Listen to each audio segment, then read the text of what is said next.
Amin. Shalom pria-pria tangguh. Shalom. Semangat ya. Nah, kesempatan yang indah pada malam hari ini kita akan belajar bersama-sama renungan firman Tuhan di 20 sampai 25 menit ke depan. Mari kita fokus bersama-sama untuk menyiapkan hati kita, menyiapkan pikiran kita untuk menerima, untuk belajar kebenaran firman Tuhan ini sehingga menjadi rema dalam setiap kehidupan kita masing-masing. Nah, renungan pada malam hari ini akan saya berikan judul seperti anak-anak. Anak-anak, padahal ini kan ibadah bapak-bapak. Seperti ini pria-pria tangguh. Tadi Mas Yudi sebenarnya saya ajak untuk ikut PPK.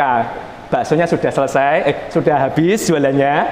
Yud, ayo ikut PPKW. Loh Mas, aku kan belum bapak-bapak. Loh, PPK ini pria-pria Kristen, bukan persekutuan pria Kristen, bukan persekutuan bapak Kristen. Jadi pria, ya misalkan kamu pria boleh ikut oh, Yud.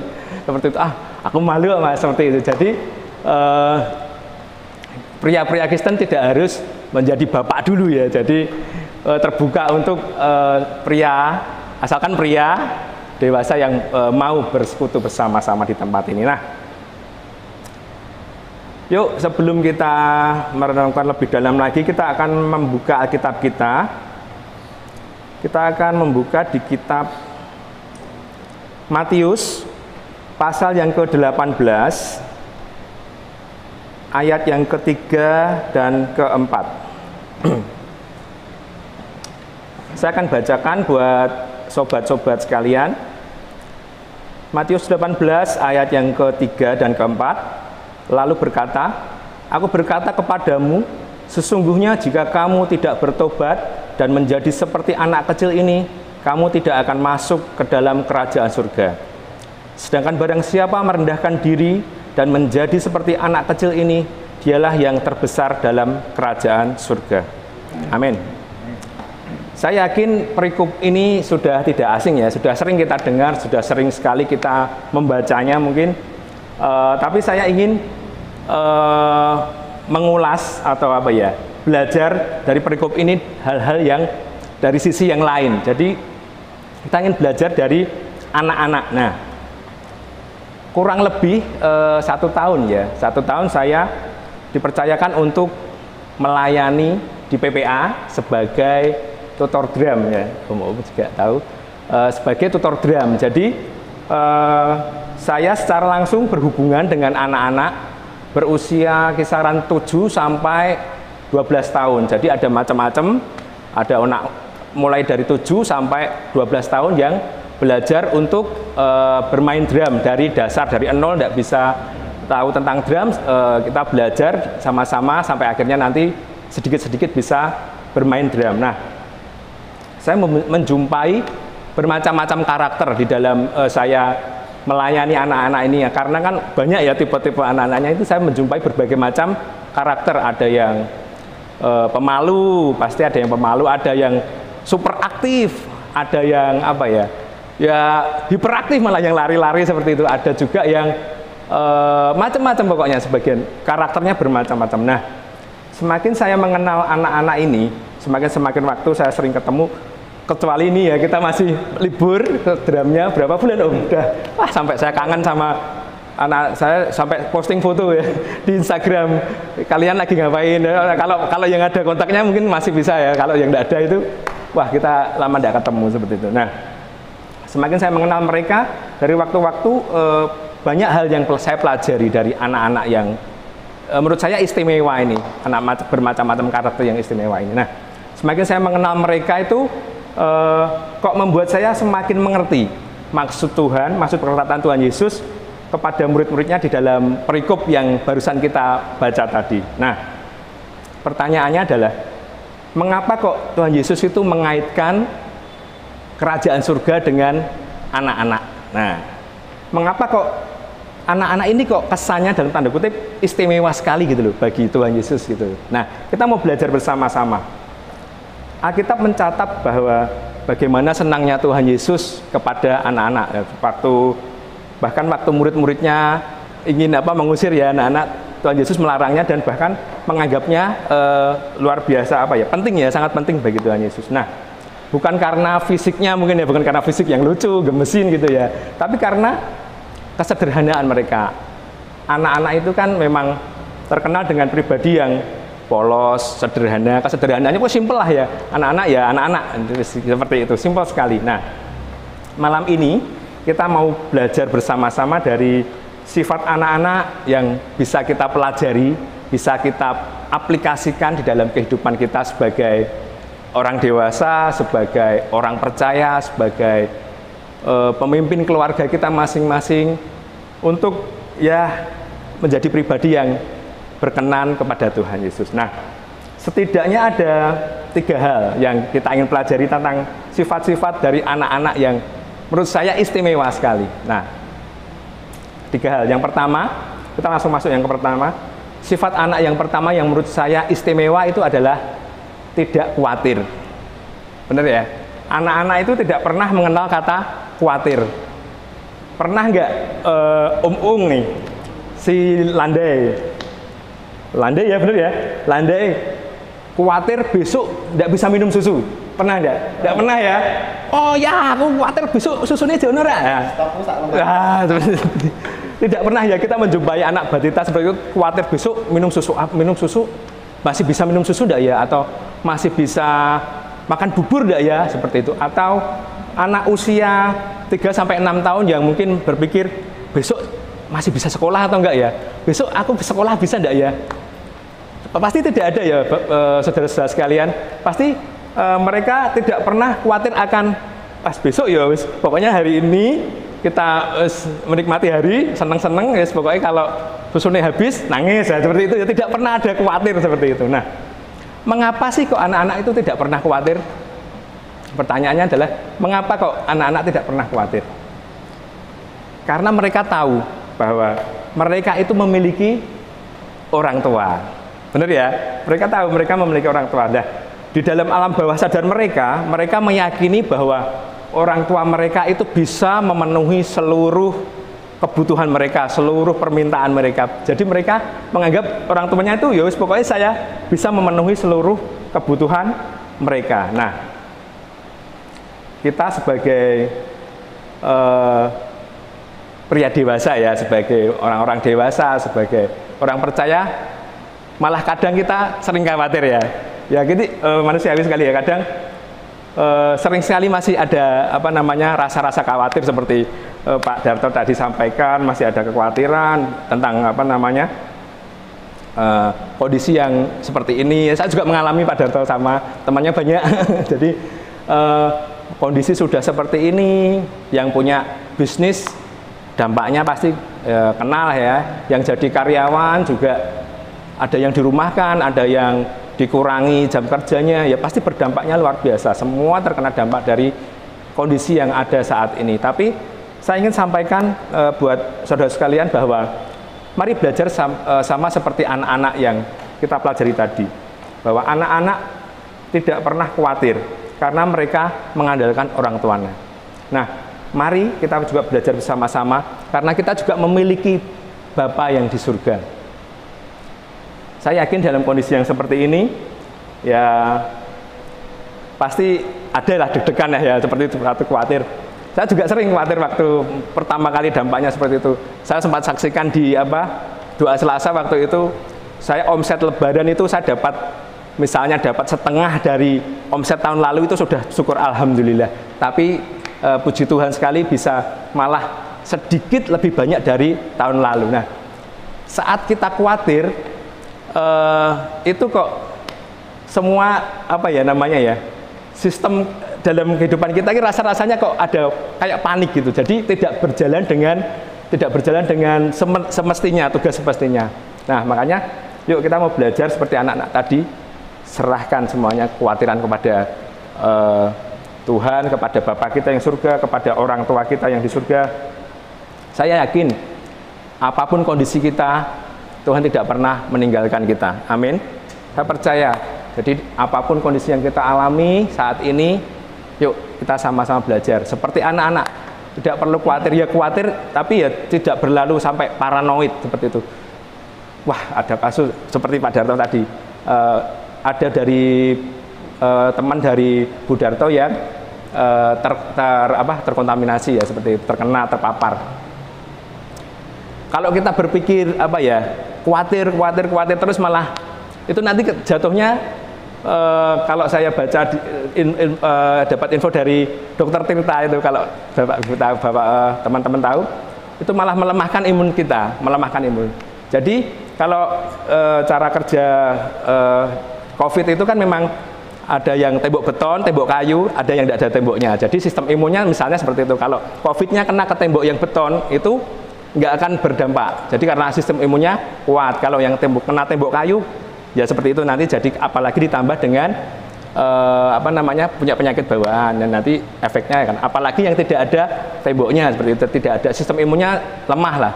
Jadi mari kita kurangilah khawatir. Boleh waspada tapi kurangi khawatir, karena khawatir itu menurunkan sistem imun. Lebih baik kita banyak-banyak bersyukur. Kembali istilahnya apa ya? Saya juga dulunya seperti itu. Jadi sekarang bukan masa bodoh ya sekarang ya. Sekarang saya pasrah itu harus warmu. Pokoknya apapun yang saya percaya kalau dalam obat yang hati yang gembira adalah obat yang manjur. Saya percayanya itu tak gawe happy, rasa banyak pikiran. Saya percaya nanti imun di tubuh saya atau kekuatan kekebalan tubuh itu semakin meningkat. Nah, itu malah meminimalisasi kena virus itu tadi, seperti itu. Jadi seperti itu saudara-saudara. Yuk kita mau belajar, apapun masalah kita, jangan khawatir. Jangan khawatir. Ya memang mungkin ketoknya gampang ya, tapi ya memang perlu belajar. Ya kita belajar dari anak-anak tadi itu. Belajar untuk tidak khawatir akan apapun. Itu yang pertama. Untuk sifat anak yang pertama, tidak khawatir. Nah, untuk sifat yang kedua yang kita bisa pelajari dari anak-anak adalah cepat berdamai. Benar ya?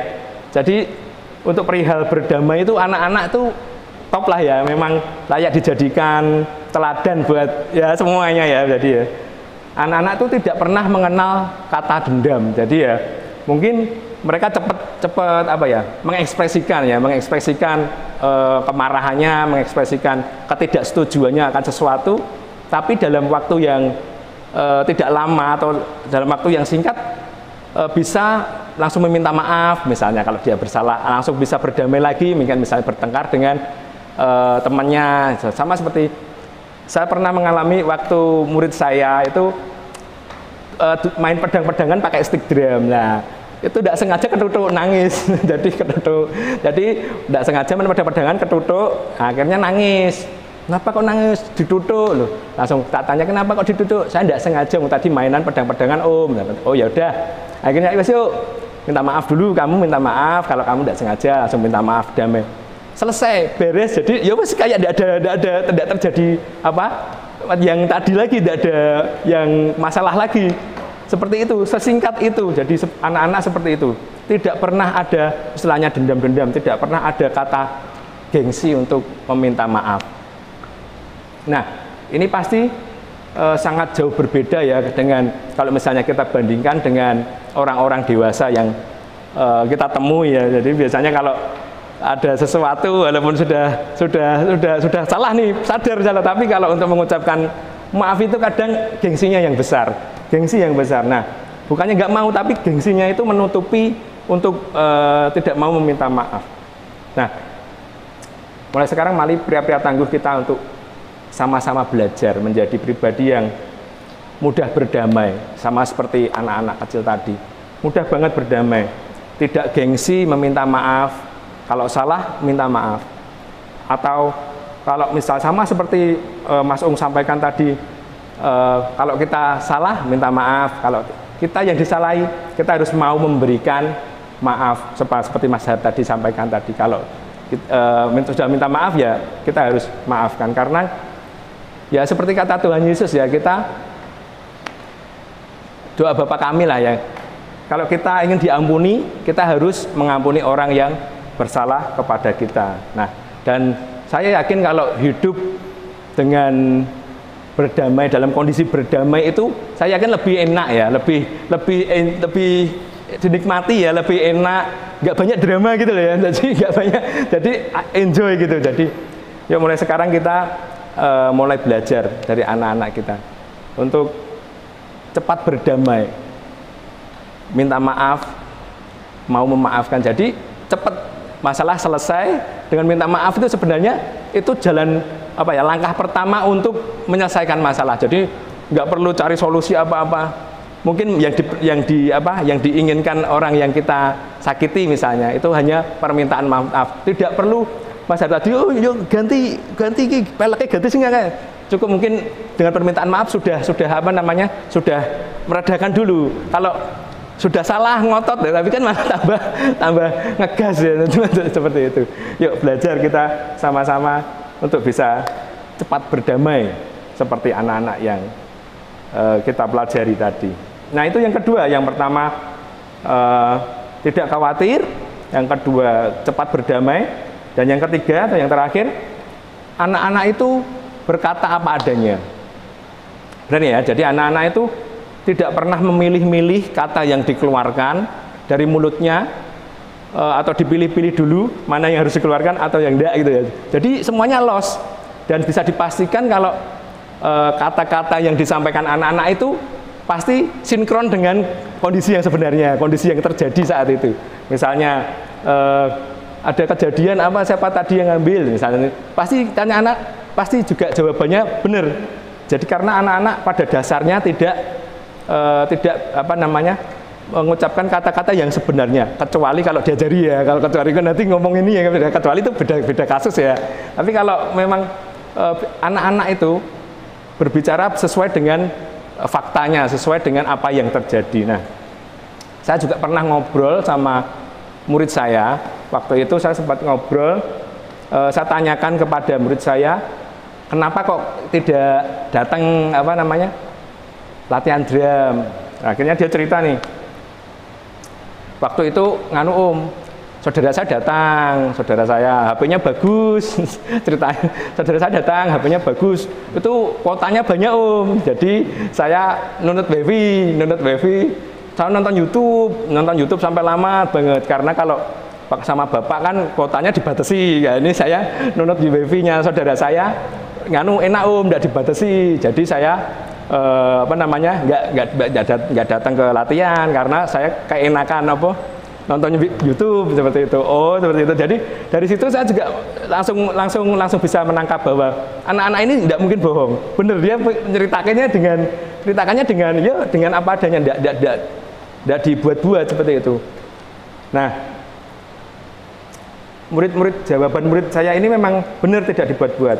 Nah, akan berbeda ceritanya kalau misalnya nih kita tanyakan sesuatu hal kepada yang orang dewasa, pasti jawabannya, misalnya kalau Mas karena tidak datang PPK, pasti jawabannya ada yang ABCD seperti itu ya, beda ceritanya pasti. Nah, mari pria tangguh yuk belajar memiliki integritas. Nah, dari apa namanya, dari sifat anak kecil yang terakhir ini kita belajar bahwa anak kecil ini kok rasanya lebih memiliki integritas daripada orang dewasa ya. Kalau kita lihat case-nya seperti ini ya, anak kecil lebih memiliki integritas daripada orang dewasa.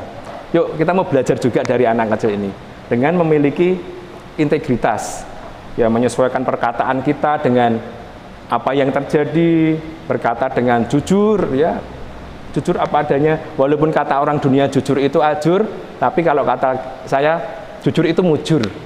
Apapun, lebih baik bohong itu tidak sakit tapi membunuh. Kalau jujur itu sakit tapi mengobati. Kalau ada statement seperti itu. Yuk kita mau belajar berkata dengan jujur tanpa ditambah atau dikurangi, karena sama seperti perkataan Tuhan Yesus, kalau ya katakan ya, kalau tidak katakan tidak. Selain itu berasal dari si jahat. Nah, seperti itu Bapak. Yuk kita sama-sama belajar dari ketiga hal tadi, yang tidak khawatir, mudah berdamai, berkata apa adanya, yang bisa kita temukan dari anak-anak, namun sayangnya sorry to say susah ya, agak susah ditemukan di dalam diri orang dewasa. Nah, makanya saya yakin tidak heran kalau Tuhan Yesus itu menggunakan anak-anak sebagai role model di perikop ini, sebagai role model atau sebagai percontohan untuk kita, untuk orang-orang dewasa, ya agar mengerti seperti ini. Makanya Tuhan Yesus mengaitkan anak-anak dengan kerajaan surga tadi. Nah, yuk kita mari sama-sama belajar dari anak-anak untuk tidak khawatir, seperti tadi, cepat berdamai dan berkata apa adanya. Karena sikap-sikap seperti inilah yang diperkenan Tuhan kepada kita. Apalagi kita sebagai orang yang percaya ya, kita pasti dipandang harus punya standar yang beda dari orang-orang yang belum mengenal Tuhan. Karena standar kita bukan dunia, standar kita itu ya Tuhan Yesus sendiri. Kalau dunia berkata mungkin kasihi orang yang mengasihimu, itu standar dunia. Tapi kalau kita, Tuhan Yesus berkata, kasih orang yang tidak mengasihi kamu, kasihilah musuhmu. Seperti itu. Jadi mari sama-sama belajar melalui renungan yang sangat singkat ini, yang sangat sederhana ini, mengingatkan kita untuk ya kembali belajar kepada anak-anak yang sederhana tadi, polos dan sederhana, untuk supaya menjadi membuat paradigma itu diperbarui, pola pikir kita yang lama bisa diperbarui dan memiliki paradigma yang baru, memiliki hikmat yang baru, dan pastinya memiliki kekuatan yang baru untuk mengatasi ya, menghadapi masalah-masalah yang ada seperti ini, dan tentunya menjadi berkat bagi sekeliling kita. Dan akhirnya juga nama Tuhan dipermuliakan di dalam setiap kehidupan kita. Karena tujuan kita memang itu, biar orang lain melihat Kristus itu hidup di dalam kita. Sama seperti kesaksiannya Pak Yer waktu itu. Pak Yer bertobat karena melihat orang lain. Bahkan orang lain itu tidak berkata-kata, tidak menceritakan Pak Yer tentang Yesus, tapi melihat Pak Yer melihat hidup dari orang itu sudah bisa menjadi berkat bagi Pak Yer seperti itu. Kiranya renungan yang singkat ini menjadi berkat buat pria-pria tangguh yang ada di sini. Biarlah kita semakin hari semakin diperbarui menjadi pria yang semakin tangguh tentunya menghadapi masalah apapun. Tetap jangan khawatir, mudah mudah berdamai, dan mari kita berkata apa adanya. Amin. Tuhan Yesus memberkati. Saya serahkan pada